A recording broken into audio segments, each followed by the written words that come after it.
ఎందుకు ఏడ్చినాడు నిఖిల్ అంటే నేను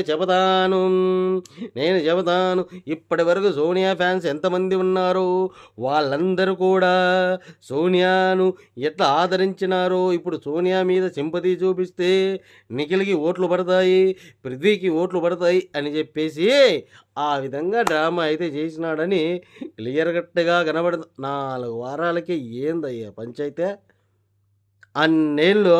ఎందుకులే పర్సనల్లోకి మనం వెళ్ళొద్దు కానీ సో అది జరిగినది గాయస్. అండ్ ఆన్ స్టేజ్ మీద ఉన్నప్పుడు మన సోనియా చెప్పినటువంటి ఇది చాలా డిఫరెంట్గా చెప్పింది. వచ్చిన తర్వాత పెద్ద స్పీచ్ అయితే ఇచ్చింది. నాలాగా నేనే ఉంటాను, నేను మారాలనుకోలేదు, కొన్ని మార్చుకోవాలనుకొని మార్చుకున్న తర్వాతనే ఈ స్టేజ్ మీద మీ సోనియా కనబడతా ఉంది.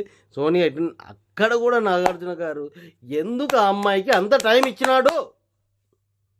ఎవరికి అంత టైం ఇవ్వాలా మాట్లాడడానికి?